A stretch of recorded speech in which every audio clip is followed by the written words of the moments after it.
August 13th, 2020. From El Cajon in San Diego, California, this is episode 215 of You Can Bet on That.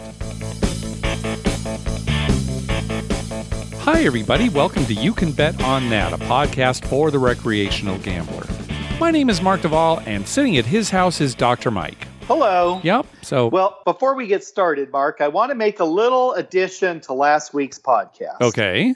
Now, during the podcast, when a caller asked about, who we'd most like to play craps with, I want to make it perfectly clear that my answer foremost and number one is my wife. Oh.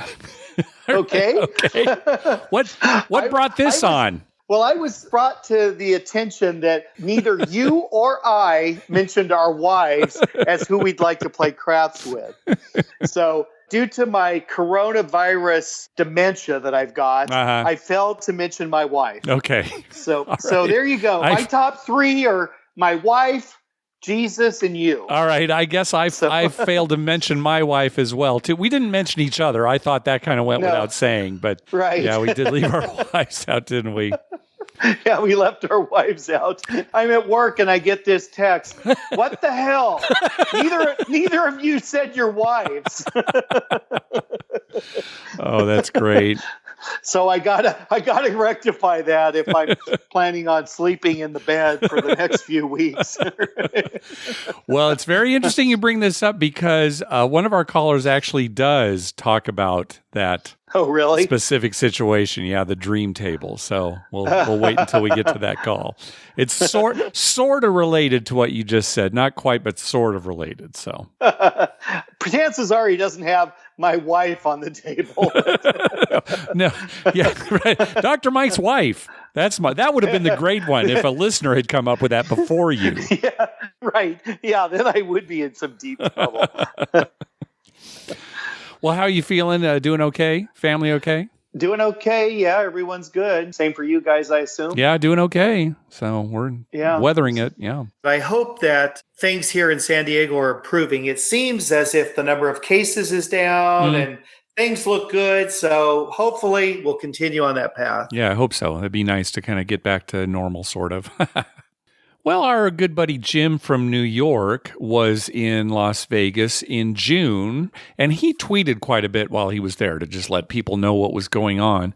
And one of the things he tweeted about was a new game that he saw at Harrah's called Vegas 3 Poker. And it's stylized so that the S in Vegas is a $sign. Vegas 3 Poker. And he thought that it would be a game that we would like, and I agree. So we're going to talk about it now. You want to learn about it, Dr. Mike? All right, I'm ready to learn about a new game. All right, here we go. So it is a 3-card poker game. You play it with a regular 52-card deck, and the idea is to have a better 3-card poker hand than the dealers. And the ranks of the 3-card poker hands are the same as the traditional 3-card poker in a casino. The best hand is a straight flush, then 3 of a kind, then a straight, then a flush. That's always the interesting one, right? A straight is better than a flush. Then a pair, and then just high card. So when you start playing, the player just puts out an ante bet. And then the dealer deals out all the cards, 3 cards to each player and 3 cards to himself, everything face down. So the player looks at his cards, and at that point, he can either make a raise bet that's equal to 2 times his ante, or he can just check. So if he's got a particularly good hand, he's going to make that raise bet equal to 2 times the ante. And if it's not that good a hand, he can just check. Even if it's garbage, he can just check at that point. Then the dealer deals out a single community card, face up. That's a card that everybody on the table, including the dealer, is going to use to make the best 3-card hand. So now, if the player previously checked, he can make a raise bet only equal to his ante bet at that point. He can't make it twice. He can only make a bet that's equal to the ante bet, or he can fold. Okay, so far I think I've got this. Okay. So at that point, then, the dealer reveals his hole cards. Okay. And everybody at the table is going to make the best 3-card poker hand that they can using their 3 down cards and the 1 community card. Okay. The dealer needs at least ace queen to qualify. If the dealer does not qualify, the ante bets are just an automatic push. Okay. So again, dealer doesn't qualify, ante bets are a push. But then the hands are still compared at that point. It's not like the game is over. So if the player has the higher hand, the ante and the raise bets will be paid at even money. The ante bet, though, will only be paid if the dealer has qualified. So just to clarify, if the dealer hasn't qualified and the player hand beats the dealer hand, just the raise bet gets paid at even money. Just the raise bet. Okay, right. That's good. So. Right. But if the dealer has qualified and the player beats the dealer's hand, yes, both bets get paid at even money. If you have the exact same hand as the dealer, it's a push. And if the dealer has the higher hand, then the ante and the raise will both lose. Again, if the dealer has qualified. If in the weird case where the dealer has not qualified and the dealer's hand beats the player hand, only the raise bet will lose. So did you follow that? Basically, the point is when the dealer doesn't qualify, the ante is the ante's returned to the player. They actually push it back to the player, right? And then only the raise is looked at. And that's it. Well, hopefully, if the dealer doesn't qualify and still beats the player didn't make a raise bet. Yeah, you would think so, right? If the dealer's hand is that bad, you're hoping that the player didn't stay in with something that's worse than ace queen. Right. Yeah. But that's the whole game. And I think one of the reasons that Jim thought we might like it is that it's relatively simple, but it's a little more interesting than just regular 3-card poker. And the house edge is very small for a carnival game. The Wizard of Odds says that, he doesn't actually say house edge. He says element of risk is 0.41%. And the reason it's element of risk as opposed to house edge is because it's one of those games where you're going to be risking different amounts depending on how you've played it, right? Sometimes it'll just be an ante. Right. Sometimes it'll be 3 times your ante, sometimes twice your ante.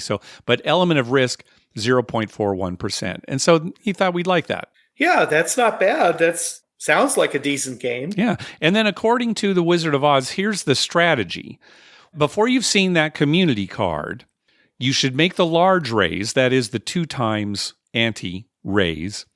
If you have a pair of 3s or higher, or if you have a pair of deuces and an ace high with a straight or flush draw, or if you have king 9 high or higher with both a straight and a flush draw.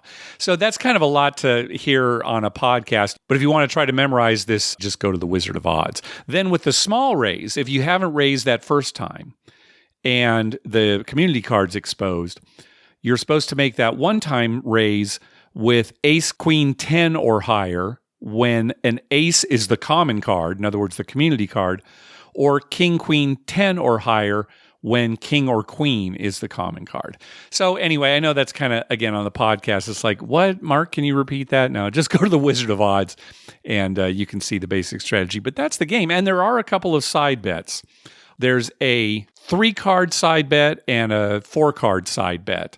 And basically, all you're doing is betting on, you'll get paid if your 3 cards are, a certain good hand. And you'll get paid if your 4 cards are a certain good hand. So, it's just a typical side bet. Right. That sounds interesting, I guess. I'd probably play that for a while. Yeah, you'd play it for maybe 3 or 4 hands, and then you'd go over to the craps table. But that's right. That's decent. You're giving the game a chance in that case. I'm giving it a chance, yeah. 3 or 4 hands. If I'm winning, I might stay for another couple. Yeah, another couple hands. Yeah. Plus, you're making the side bet, so you may win big on that. Right. Anyway, Jim saw that at Harrah's, Las Vegas. So not sure if it's still there, but there you go. Vegas 3 Poker. Yeah, I wonder how much they like that small element of risk there. Well, I imagine people are not following basic strategy very well. They're probably staying in maybe with hands that look better than they are. like, Right. I don't know, inside straights or, stuff like that where they probably shouldn't be staying in. Or somebody who has like 2 clubs hoping that fourth card's a club. Yes, that's what I'm thinking is happening. Right, yes. That's probably the big enticement. Like, oh, I got a 1 in 4 chance. If a club comes up, I got a flush. That's right. Yeah. I'm sure that's what it is. I'm sure the casino's counting on that.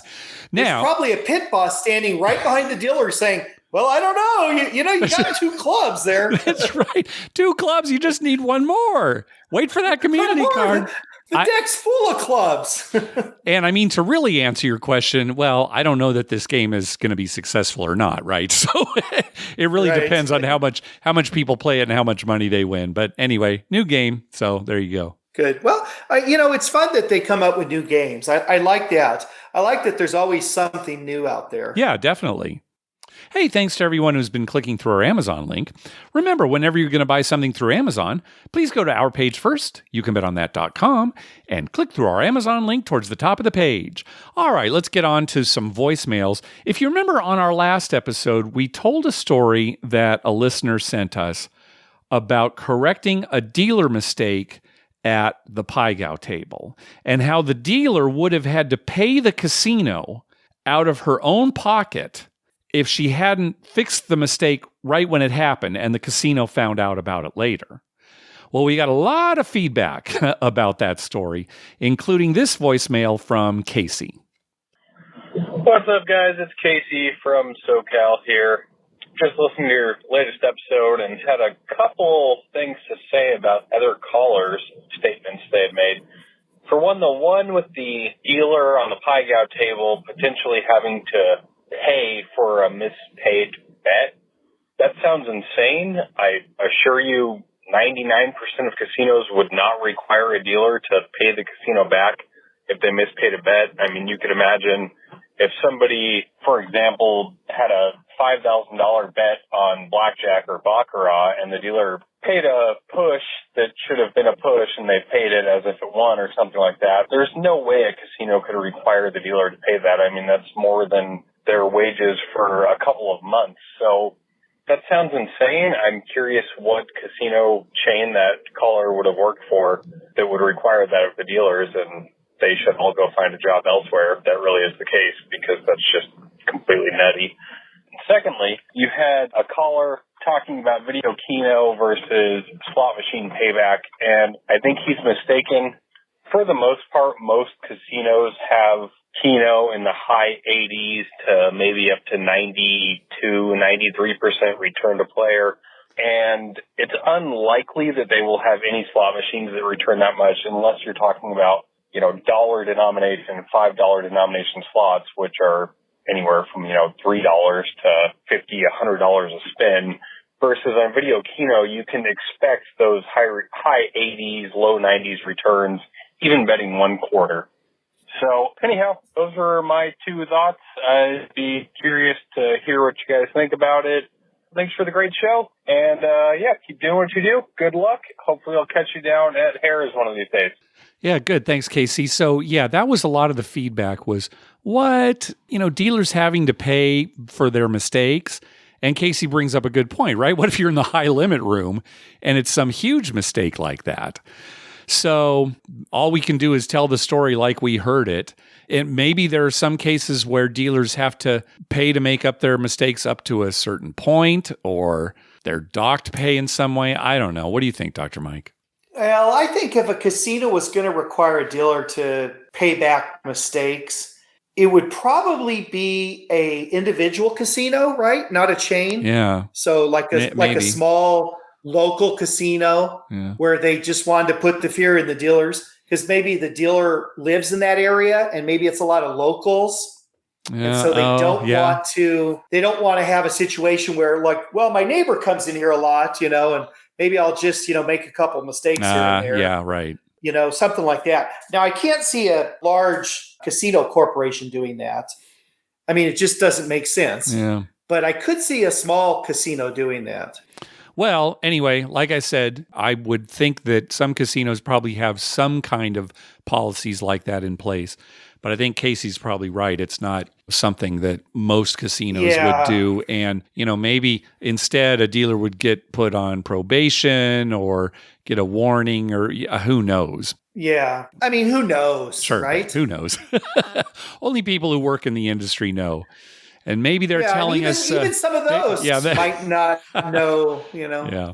And then, as far as the video keno goes, we should have brought this up last time. Video keno, in general, does have a lower house edge than regular keno, the kind of keno that you would play in the restaurant or within the casino. Regular keno has a terrible house edge of around 25%. It depends on the card you're playing. But it can be really high. Whereas video keno, the house edge can be as low as 8%. And it's a combination of things. Number one, the pay tables. So generally the pay tables are better on video keno. And also video keno games generally have little gimmicky things that go along with it. Like if the last ball drawn is one of your numbers, then your payout is doubled, or, things like that. If they come in a certain order, things like that.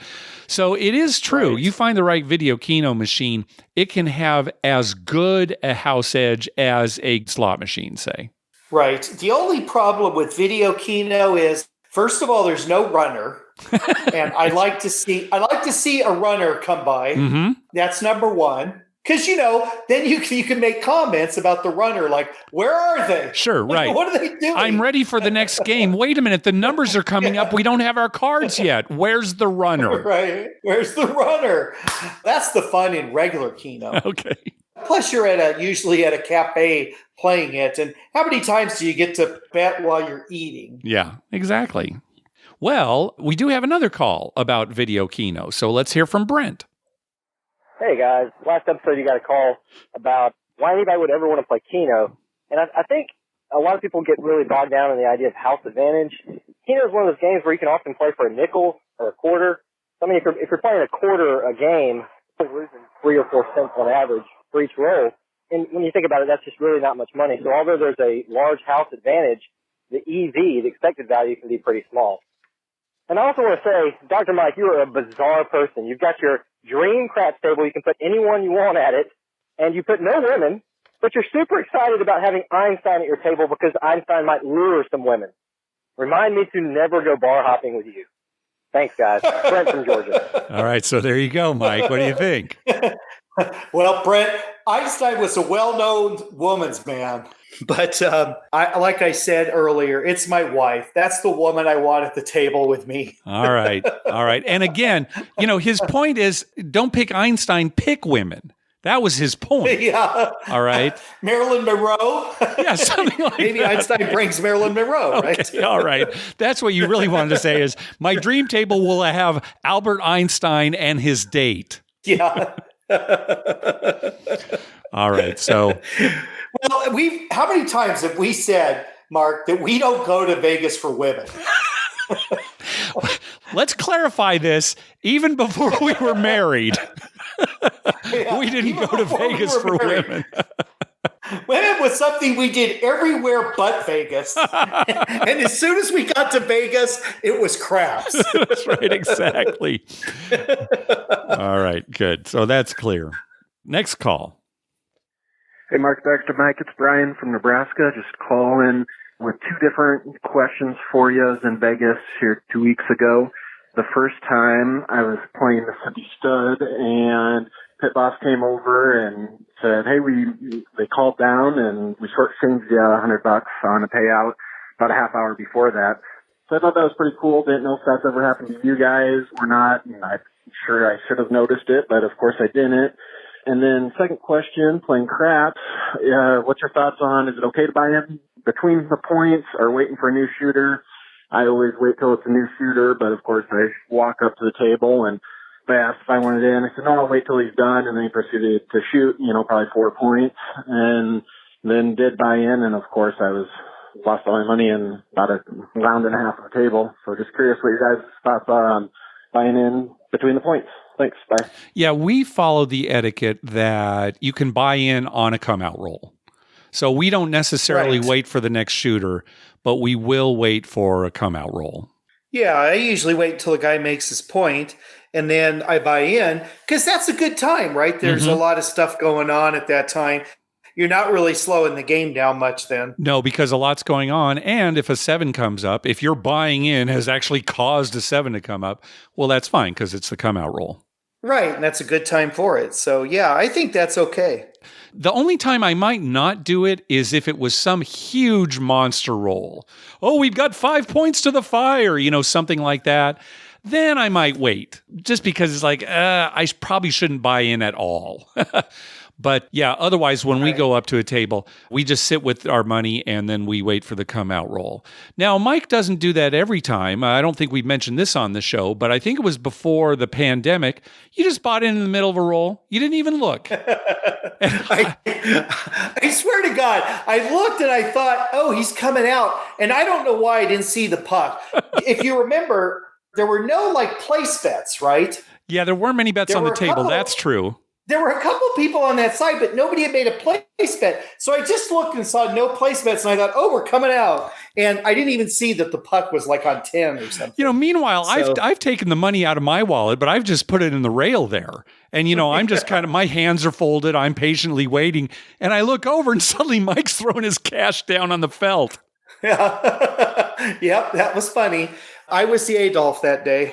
yeah, you were. But anyway, yeah, a come out roll is fine to buy in, even if it's in the middle of somebody's roll. Yeah. Now, as far, we've never experienced this ourselves, but we definitely have heard of people who've been at a table and, the pit comes up and says, hey, we owe you X number of dollars from about 45 minutes ago. The dealer made a mistake. We've heard stories like that, but we haven't actually experienced it. No, I'm waiting to walk up and them say, hey, we owe you $6,000 from the other night. Yeah, really? Our fault, sorry. That's right. When the 7 came up, you walked away, Dr. Mike, but it was the come out roll. You still had $6,000 on the table. You just walked away in a huff. There you go. Oh, in my dreams. That'd be my dream. What I'll do, I'm going to go in early. When you're at the cashier, I'm going to run up to the pit and say, yeah, tell Mike when he gets here that the casino owes him $10,000. And I'll just sit there with a big grin on my face. See how high I get and how deflated I can be when they tell me it's a joke. Good one, Mark. Yeah. All right. Next up is Nick. Hey, Mark and Dr. Mike. This is Nick from New Jersey. I'm just calling to give you a little trip report and a little question that I've had.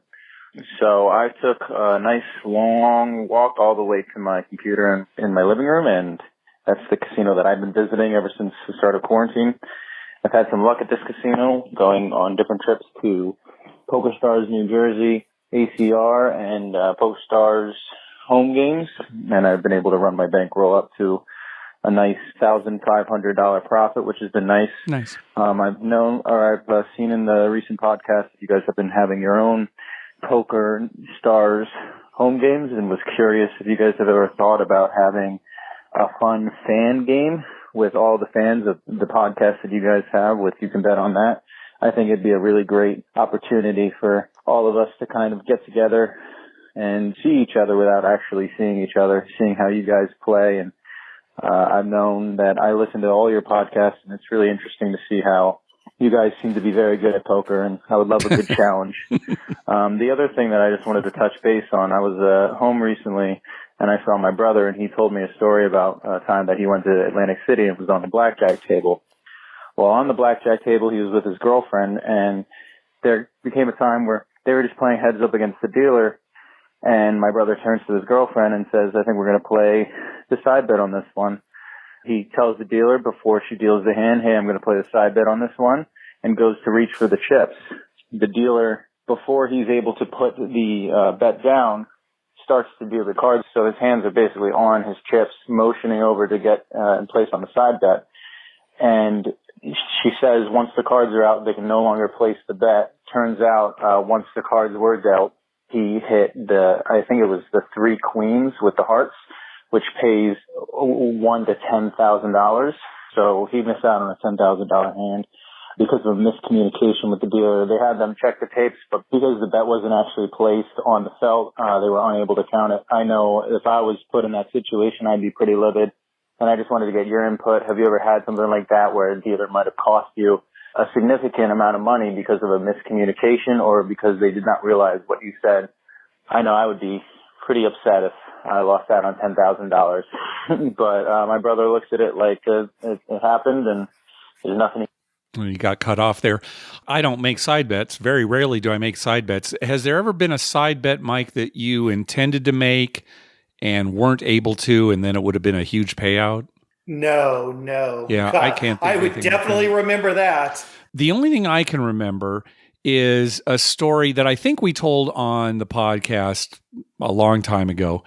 And I think it went like this, and Jim from New York can correct me if I'm wrong. He's really good at correcting my mistakes. But we were both playing Ultimate Texas Hold'em. I think it was in Venetian. It might have been Palazzo, but I think it was Venetian. We'd been having sounds right. real bad luck at craps. And so you were in a pretty bad mood. And it's like, you didn't want to go to bed yet, but you still wanted some action. So we sat down at Ultimate Texas Hold'em. And you intended to make the whole card bonus bet, which is just a bet that will pay if your 2 down cards are something good, And you tried to make the bet, but the dealer had already started dealing. And even as she was doing it, it's like, I wanted to make this bet. I wanted to make this bet. And it turns out you were dealt ace king, which would have paid 15-1. I mean, it's not a huge amount, but 15-1. And I remember you were pretty upset. Yeah, I remember that. I was so mad. You were in a bad mood to begin with, and yeah. Right, you were trying to calm me down. I was so mad. I was like, what the? But the dealer was just going so fast. And, obviously you made your base bet initially, as most people do. Maybe we should get in the habit of making the side bet first if you're going to do it.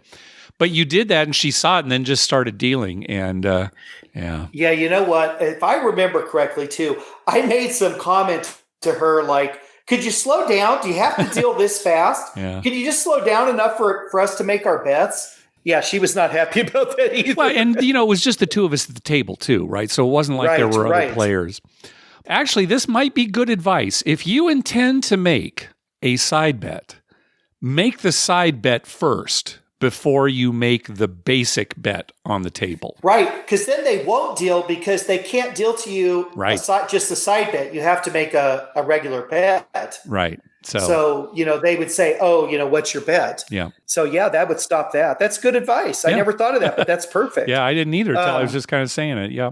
The only way his brother was going to get paid on that is if the pit boss was related to him or, was his best friend, or maybe Einstein was in the pit, something like that. Something like that. Other than that. No, it's just, think about the eye in the sky, right? The eye in the sky sees the cards coming out, and there's no way. Right.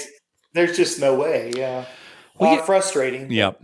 Well, Nick's talking about a home game maybe that we set up. And I'm thinking, that actually might be a pretty good idea. Just have listeners be able to play. We all play together in a tournament. I was thinking about it. I thought, well, I don't really want to make it like an ongoing thing, like a regular weekly thing or something like that. No, just a one-timer. Maybe, one-timer. Once every quarter. And I'm also thinking I don't really want it to be something where people pay to enter, like an entry fee, and then there's a kitty and we split it up, because that's a whole other hassle too. Especially I'd kind of like to open it up to everyone, all listeners, and trying to coordinate the cash and everything like that. That might not be good. But what if we had a tournament where you and I just provide the prizes? I mean, they could still be monetary prizes or gift cards or something like that, and maybe even like bounties on the two of us. So, whoever takes us out of the tournament gets some kind of bounty, some money or something like that. What do you think about that? Well, I don't know. The bounty thing. I mean, I can't see anybody taking me out. Oh my God. I'm just going to throw that out there. I mean, all right. Just a bounty on me then, since apparently Mike's going to be winning the whole thing.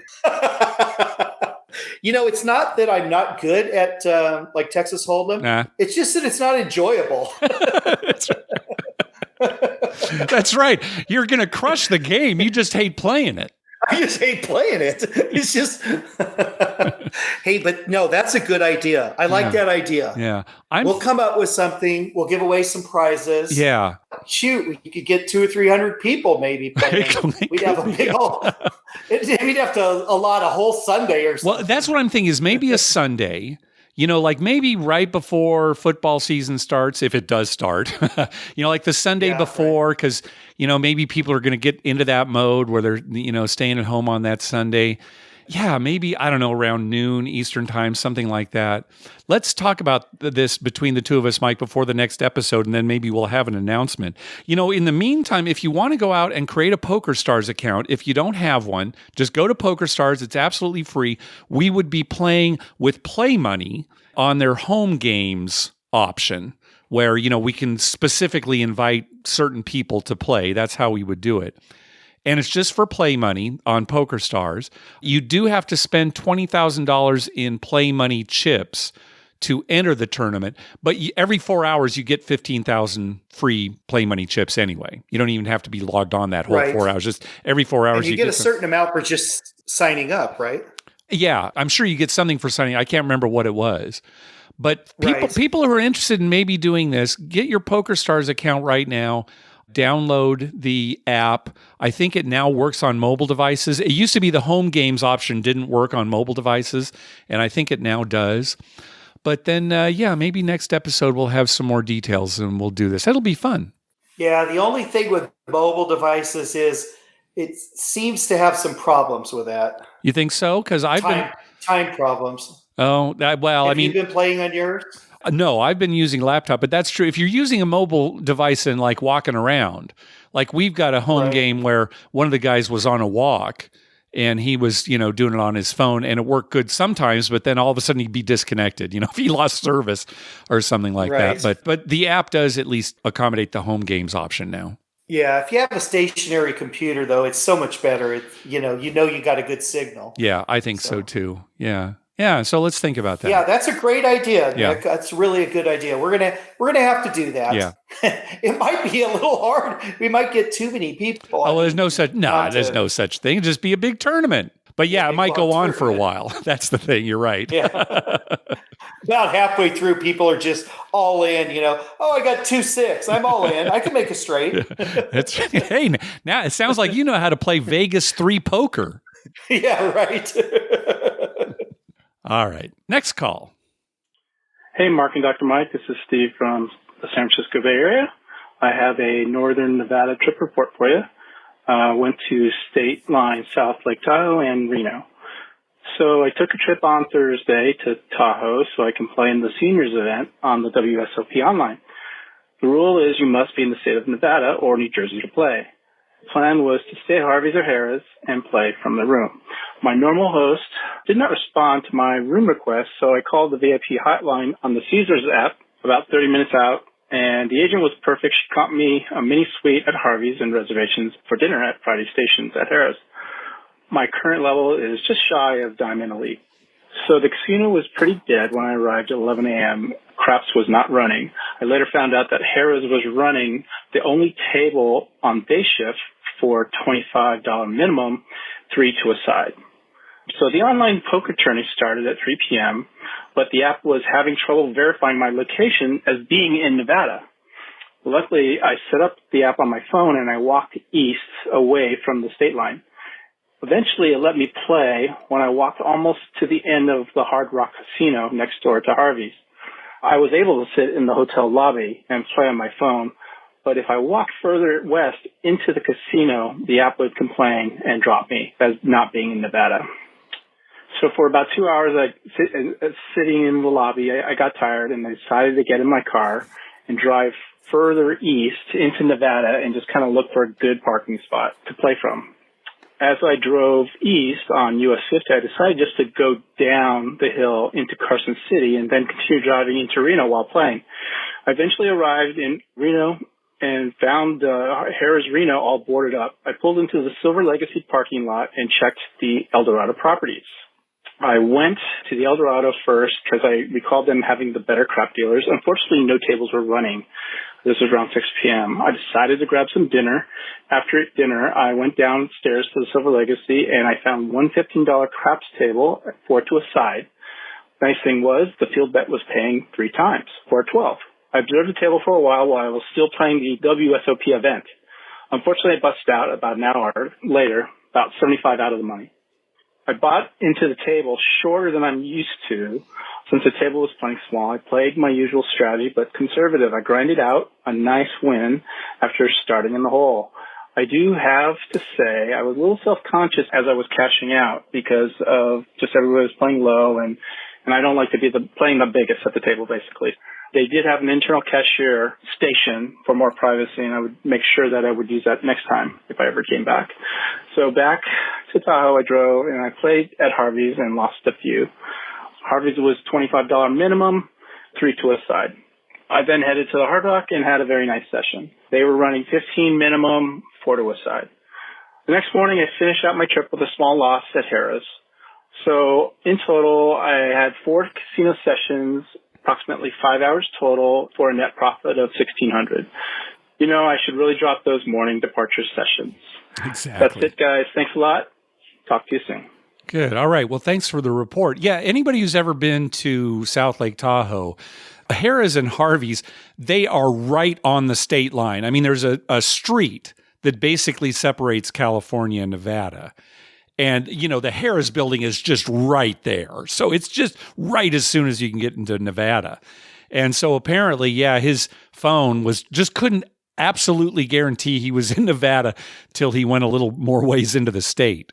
Yeah, those two casinos, too, Harrah's and Harvey's, are kind of like adjoining.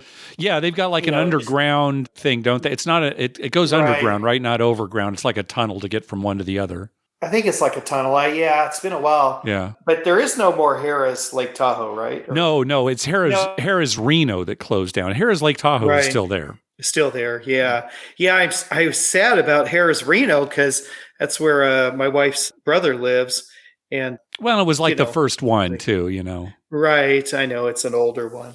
But Steve, we want to confirm something here. So you said you drove basically from South Lake Tahoe to Reno. That's a good hour drive, probably a little bit more than that. And you were playing in the tournament the whole time? I don't know that we can condone that. That's even if you've got it kind of propped up there. You know, you've got to look at people's bets and look at your cards and the flop and the turn and everything. I don't know. And, you know, especially... It could have been sitting out, Mark. Oh, that whole hour? Yeah, that's true. Yeah. Oh, let's give him the benefit of the doubt then. Let's say that he was sitting out that whole time, being a responsible driver. And okay. What I don't understand is how he was able to play craps and play in the tournament. Oh, that's at the same time. I can understand that. Craps is just too slow. You know me at the craps table. I'm like rolling my eyes and pacing. All right, let's hear from Zach. Hey, Mark and Dr. Mike. This is Zach from New Jersey. I just did a road trip across the country, and I'm going to be in San Diego for the next 2 years. I decided to try out your casino, Harrah's, Southern California. I've been there about 3 times so far. And last night I had an interesting experience. So me and my buddy, we went to go play some craps there. And, you know, on a Friday night, it's packed and the table limits are like $25, $50, way too rich for our bankrolls. So we ended up settling on the hybrid craps. And I was really skeptical at first because I didn't really like the computer screens. I like to have physical chips in my hands. I feel like that's half the experience at the casino.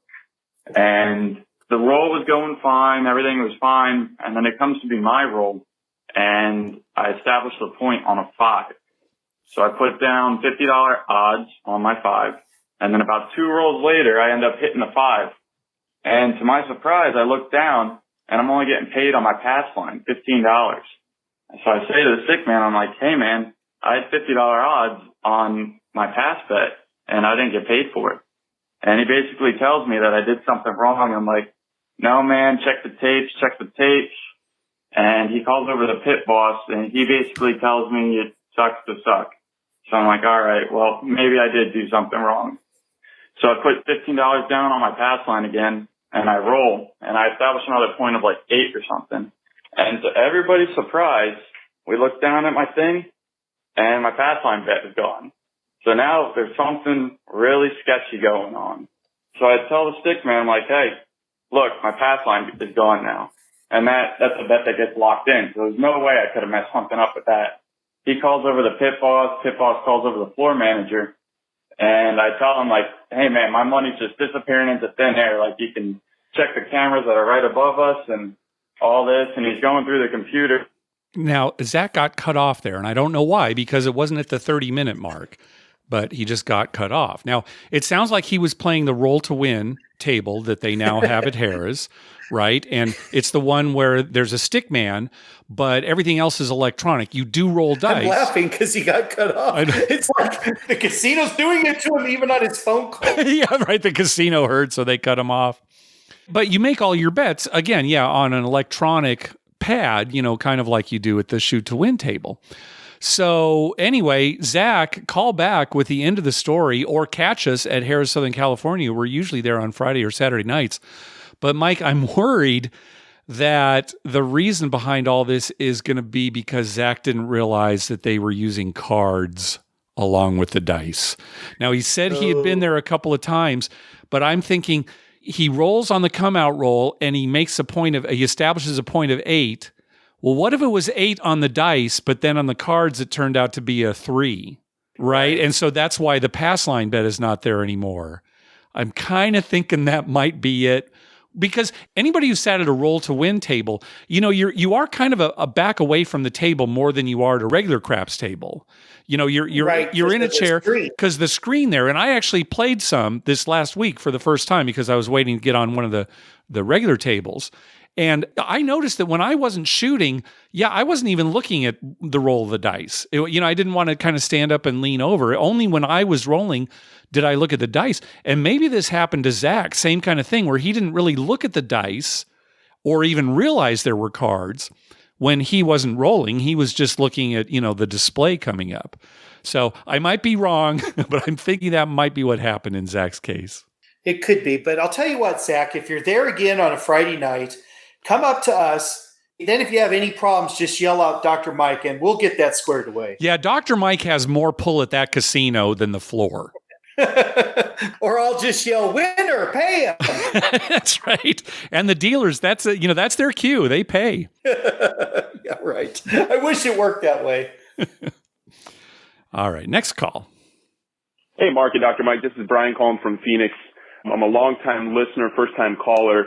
Haven't had a chance because of COVID to get to Vegas this year, but obviously your podcasts are helping out, and I've been really jonesing to go. But it reminded me of a story that I wanted to ask you guys about that happened last summer that I forgot to call about. So a buddy and I were having just a boys trip, and we were flying from Phoenix to Vegas, which was kind of silly because it's a short drive, but it's monsoon season in, July, August. So our flight gets delayed.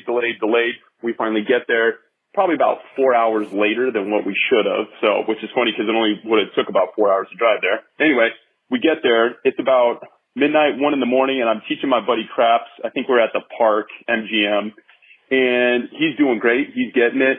He's on his probably 4th, maybe 5th point. So he, the table, everyone around him there is, making pretty good money. He's low rolling because this is his first time. He's probably playing $5, $10.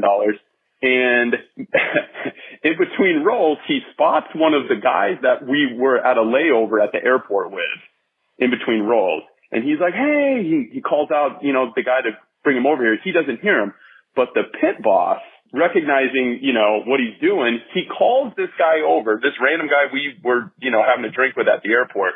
And as soon as everybody sees this pit boss call this random guy over, everybody starts shaking their head going, oh no, what is going on here?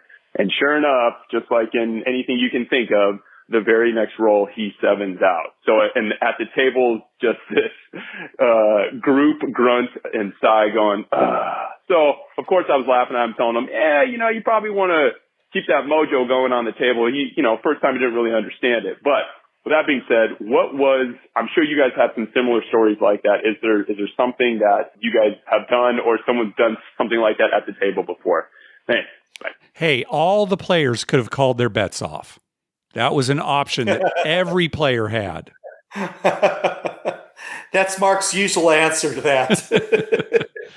Yeah, I'll tell you something that happens to me almost on a weekly basis, and it drives me crazy. I roll the dice. I have a real crappy roll, probably an immediate 7 out. Yep. The guy after me rolls the dice, makes a point right off the bat, turns to me, and as loud as he can yells, "Pass the dice!" Ooh. That happens to me every week. Really? That's out of line. Yeah, that's uncalled for. Wow. Happens to me every week, Mark. Yeah. Well, whoever did that, yeah, that's really out of line, especially to do it loudly and in front of everybody. But he makes a good point. Yeah, he makes a very good point. And actually, last week, I did pass the dice once, right? Yeah, and I don't think it all really helped that much. No, I don't think that one helped. But yeah, Brian, I mean, we've spent so much time at the craps table. We've seen all sorts of stuff. Some people don't like when the cocktail waitress comes up, that breaks the rhythm or, anything, or you hear a jackpot on a slot machine goes off and everybody turns to look. So the funny thing at Harrah's Rincon is that whenever there is a 7 out, about 85% of the time, the stick person usually will say something that just happened like, "Oh, 7 out. Well, whenever, Seda walks by, 7 out." Or, whatever. They just make up something. It's whenever, the cocktail waitress is here, 7 out. You make a good point, Mike, because a lot of times people, every time the dice go off the table, every time, somebody buys in the middle of the roll, I'm now going to keep track whenever there is a 7 out. I'm going to keep track of what just happened. And maybe I can figure this all out. Well, I'll tell you what just happened. Your good friend Mike probably just made, like a hot bet on the 9 for a large amount of money. That's usually what happens. That could be too. That might be one of the things. All right, I'll start keeping track. All right, last call from Nathan. Greetings, Mark and Dr. Mike. This is Nathan from West Palm Beach, Florida. I came back from Las Vegas a couple weeks ago, and I thought I'd give you a trip report. I stayed at the Golden Nugget for 6 nights, as I prefer the atmosphere and lower table limits downtown. Craps at the Golden Nugget had $10 minimums, and they were allowing 4 players per side instead of 3. Limits were $10 at just about every casino downtown, with the exception of Four Queens, where I found a $5 table on weekday mornings. No plexiglass at any craps table downtown either. On the Strip, I only went to the Wynn and the Palazzo, and I was surprised to find a $10 table at the Wynn, so I played there for a bit. They had plexiglass, but one shooter had a good roll, and I was able to miss. I also checked out Casino Quest in the fashion show, where you can learn to play table games or practice sessions using play money chips for $20 an hour. I brought my friend there for a lesson who is not as familiar with the game of craps, and it really allowed him to get more comfortable before heading back to the real money tables. Other than that, if you want $5 tables, there are plenty of them at the local casinos, including Suncoast and Rampart in Summerlin and Santa Fe in the Northwest. Red Rock was a $15 minimum, which I found a bit surprising, but the tables were full. In terms of interesting stories, craps was up and down as it usually is. I parlayed all my hard ways, and I didn't hit a single parlay for the entire trip. So thanks for the advice, Dr. Mike. On the other hand, I did have a hell of a session at the Four Queens. It was toward the end of my trip, and I decided that when my friend made a $5 midnight bet, I would hop on it for $25. Well, it hit. And so that was a nice $750, and I stayed up, and the shooter rolled another 12, 2 in a row, for another $750. So I decided to up my hard 6 and 8 to $100 each, and I threw a quarter on the hard 8 for the shooter. A couple of rolls later, he rolled a hard 8, so I got paid $900, and the shooter got $225 for my bet. All in all, I colored up over $3,200 on that session, and the shooter was pretty happy too.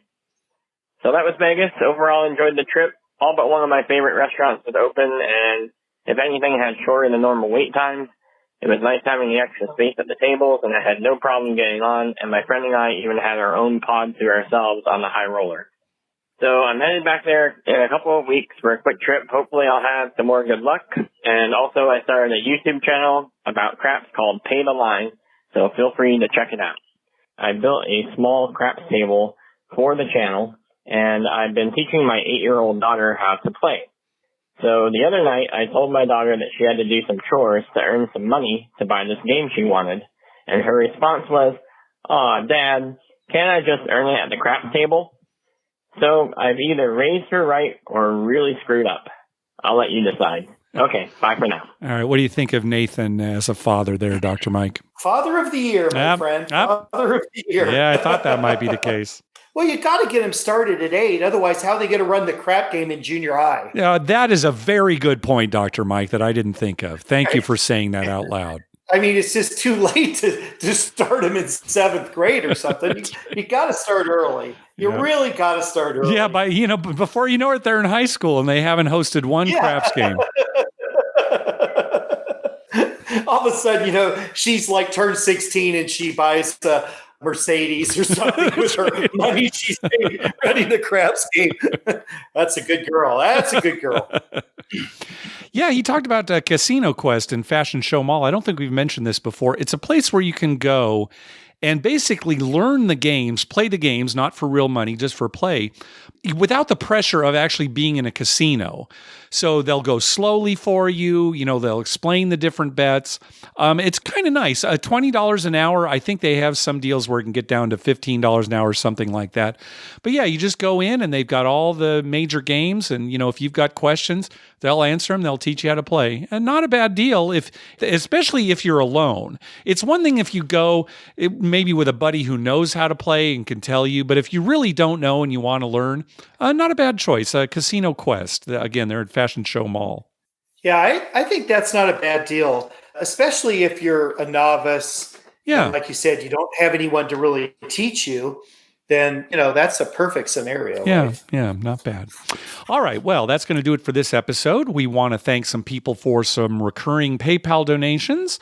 First of all, our good friend James, also Kurt, Justin, Robin from Anytime Gambling, and Nathan. Thanks very much for those recurring donations.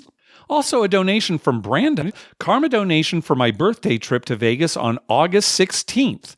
I'll get you guys a trip report. Please keep staying safe. Well, good luck to you, Brandon. Yeah, that's coming up here in a few days. And finally, a donation from our buddy Andrew. Hi, Mark and Dr. Mike. Just returned from a family beach vacation in San Diego. Since I wasn't able to get out to Harrah's, Southern California, I wanted to send along my thanks for keeping me plugged in with the gambling scene through your podcast. Keep up the great work and wishing you many hard 8s. And yeah, Andrew, he used to live out by us and now he's in Phoenix. So thanks very much, Andrew. Yeah. And Andrew, my dad and mom said hi. They were glad to hear from you. And also they hope everything is safe. Andrew's wife's a physician. Yeah. And she's kind of on the front line there. So we're always praying for her safety. Yeah. Hope everybody's safe. Hey, be sure to check out our TV listings showing all the gambling-related shows coming up within the next 2 weeks at youcanbetonThat.com/TV listings and our list of gambling-related movies at youcanbetonThat.com/movies. We'd love to hear from you. Call our voicemail hotline at 951-292-4377. That's 9512-WAGERS. 9512-WAGERS. Or you can email us at youcanbetonThat@gmail.com. You can also follow us on Twitter at YouCanBetOnThat and on Facebook at facebook.com/YouCanBetOnThat.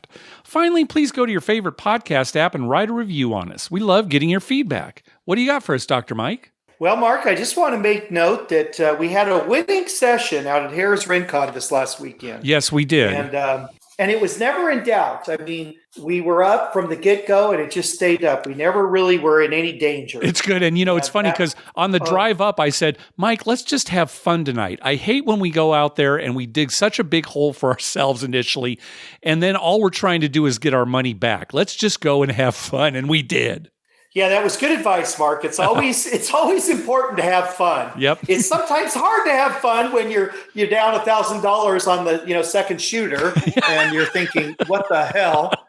But things went well, so that was nice. Yeah, and they added another table. Exactly. I was just going to say they added another table. Yeah. So now they have 3 regular craps tables. Yeah. I mean, as regular as you can get in California. Right. And then they have the 2 roll to win tables. Yep. And then they have the 1 shoot to win table. Yep. And then they've got the stadium gaming too that also has craps. Right. There is a ton of craps there. I turned to you last week and said, this is really a craps casino. Yeah, it's crazy. It definitely is. The only downside, we mentioned this before, is if you want to play at the real tables and it's a weekend, 25 is the lowest you're going to find for a minimum. Right. For now, because of coronavirus. Correct. And the limited number of people. Yeah. But the $50 table, which we didn't get on because there were no seats when we got there, they hit 5 to the fire. Yep. Yeah. And had a monster roll. Yeah, it wasn't just 5 to the fire. Roll. It must have been a lot more because when I walked by, the black chips were so highly stacked on the table for bets. It was something else. And the funny thing is, after that roll, they all colored up and left. Everybody left, yeah. But then we went over to that table, and that's where we had our luck. Yeah, we went over to that table, and we won. And that table was hot for whatever reason. Yep. Oh, another thing that was good about Saturday night, they had a little special tournament for 7-star people. Where a host could pick a team of players. Slots and tournament. They had a little slots team tournament type thing. And my host and his team, we didn't place in the money or anything, but everyone who played got an extra $100 of free play. Oh, nice. And that was kind of nice. Yeah. So the year's turning around. 2020 is finally turning around, everybody. Dr. Mike says so. It's turning around. Trust me on this. As a matter of fact, I'm calling it 2021 now. Oh, that'll help. It's weird because 2020 was only about, 7 months long. Yes. So. All right. Thanks for listening. Good night.